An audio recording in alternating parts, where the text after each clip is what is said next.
Welcome all you beautiful people. Today we're going to teach you how to snatch. We're going to go over the technique for the exercise, review a progression that you can use to learn it, then give you some variations and discuss common mistakes. First thing, let's check out what a snatch is. So when we have a look at it, it's one of the two main movements from weightlifting. It goes from the ground to overhead in one motion. Beautiful. Now, when you look at the snatch overall, there are 5 primary phases. Before we get into those phases though, you need to have the right grip. Now, when we look at the snatch, the grip is a critical aspect of it. Most people grab a bar when they're doing a deadlift and other exercise in the gym with their arms relatively straight down from their shoulders. That's fine, but for the snatch, it's not gonna work well.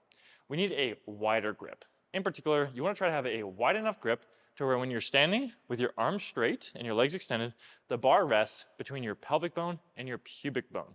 Being in this position is gonna decrease your likelihood of contacting a bone, which is not cool, and increasing your likelihood of success with the lift, which is super cool. So, that out of the way, the next thing is having a hook grip. Again, most people grab a bar with their fingers over and then thumbs on top of it. And that works to start. But if you want to be successful with the snatch in the long term, you want to go where your thumb wraps first and fingers over top of it. This can be uncomfortable when you're just learning it, but if you just keep doing it over time, it gets less crappy. I'm not going to say it doesn't still hurt later on, but hurts less. With grip out of the way, let's talk about how you actually start the lift. So there, again, are 5 phases. To get into the first phase, we need to get set up well. So when we snatch, we want to try to have roughly a hip width position, maybe a little bit narrower depending upon your comfort, but around here. Then you want your feet pointing forward and feet flat on the ground. Then we're going to go into the bottom position as if the bar is resting there. Now, you want to try to have the bar back roughly middle of your foot. Then you want to have a back angle around a 45-degree angle or even a little bit sharper angle. That means shoulders over hips and hips over knees.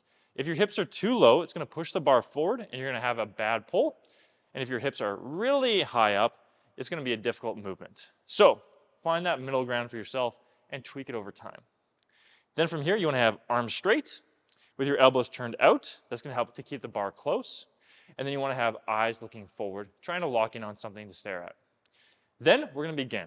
So we're going to start the first pull. The first pull is going to be from the beginning bottom position up until around mid-thigh.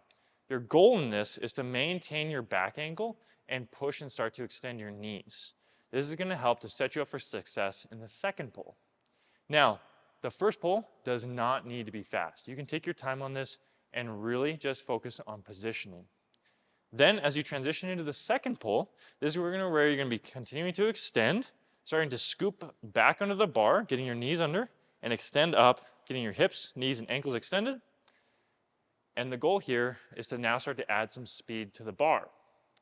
So now once that's occurred and you've extended, the bar is in contact with your hips, it's time to go under. So this is where we start the third pull.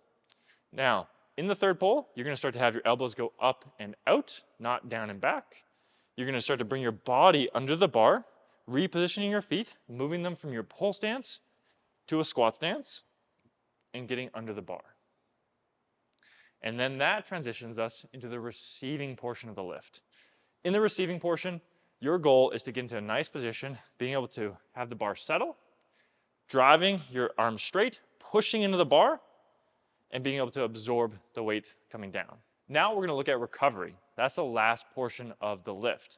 So once you've received the bar, you're getting settled, you can then either start to stand straight up. If the bar isn't quite settled yet, you might find that you end up running forward. That's a common thing that occurs. Exactly. Alternatively, you can stay down in the bottom position until the bar is entirely settled, and that's completely fine as well. You'll have to see what works best for you.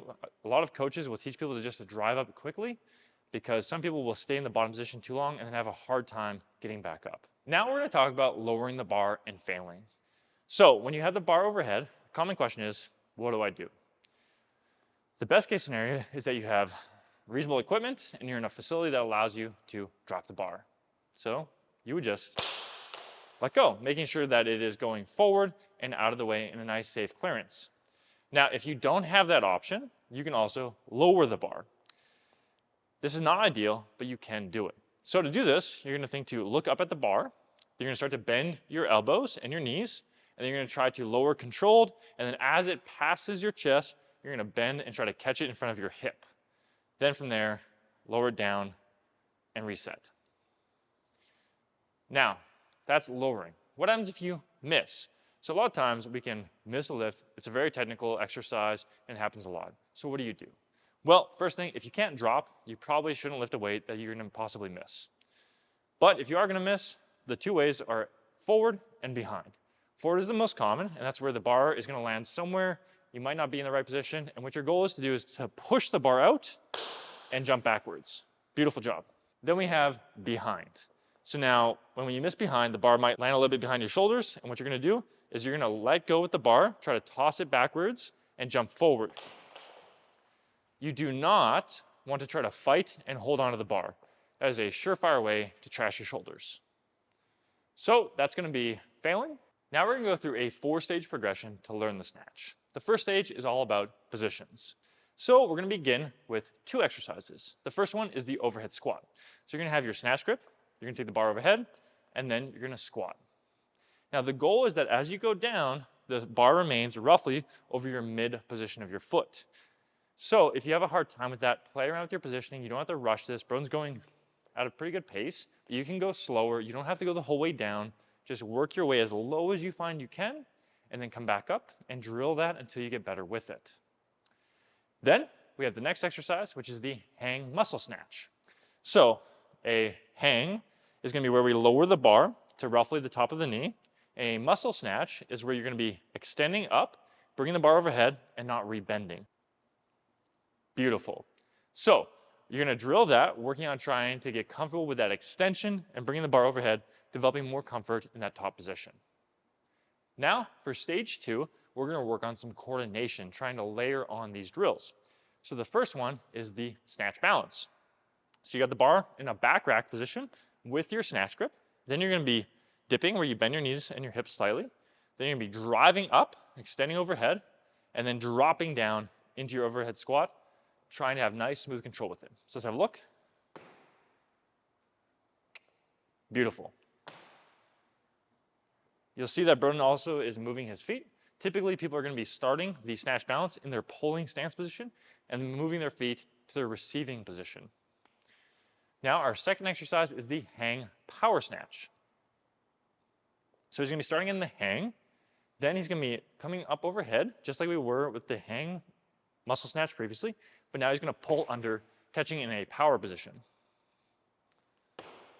Great. So now a power position is any time that you're receiving above parallel. So he's going to come down to the hang again, drive up, and catch overhead. This is going to help to reinforce your pulling positions and relocating under the bar. Now, once you're comfortable with those, we can then move on to stage 3, which is where we're adding on some more speed and technique. So the first exercise is a drop snatch. So this starts just like the snatch balance. However, you don't dip and drive, you just drop under. So you have to drive into the bar and drop your body under. Again, feet moving. Beautiful. This is an excellent option to help work on speed under the bar and getting good timing with the lift. Then the next exercise is going to be the hang snatch. So we move on from the hang power snatch, and now we're trying to drop down into the full position. So you can see he pulls through and then catches low.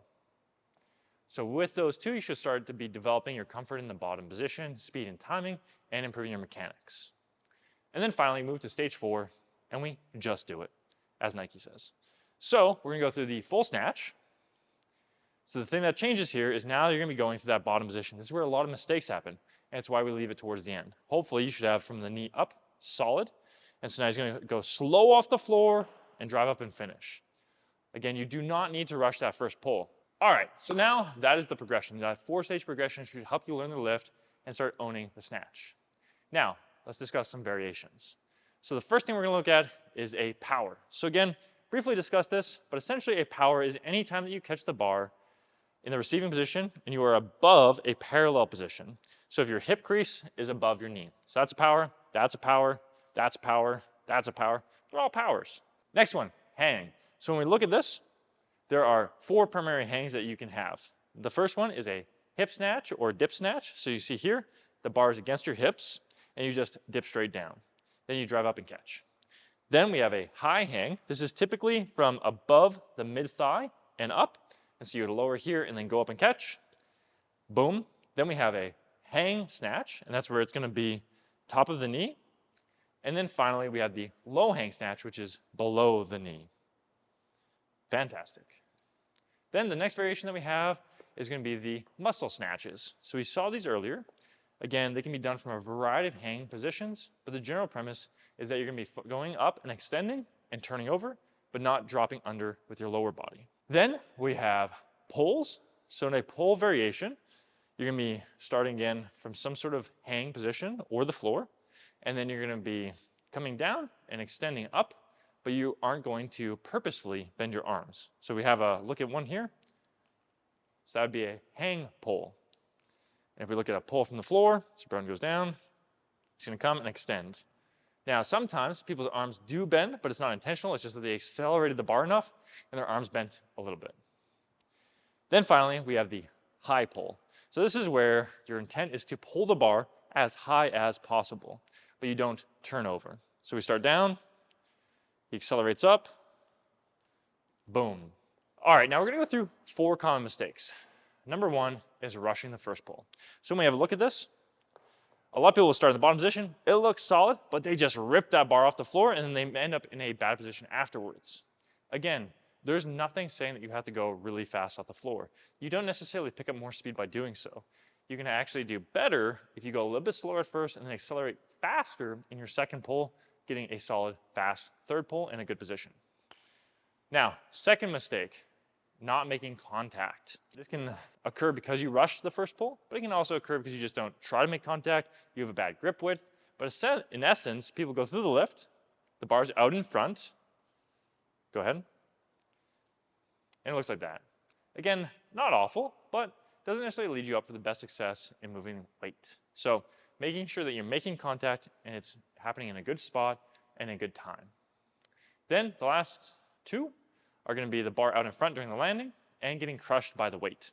So you can see a common occurrence is where you go through, it looks pretty good, then the bar's out in front and you either miss or run forward or something.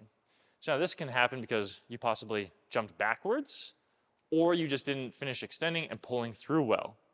So in both cases, drilling something like a tall snatch where you try to pull under very quickly from a tall position, so he's here, helps to reinforce that active extension, getting nice and tall, and not going back too far. And then finally, the last one is getting crushed by the weight. This is where you don't maintain a good connection and the bar comes down and smashes you in the bottom and bad things happen. Here, you want to work on making a solid connection, driving up in the bar.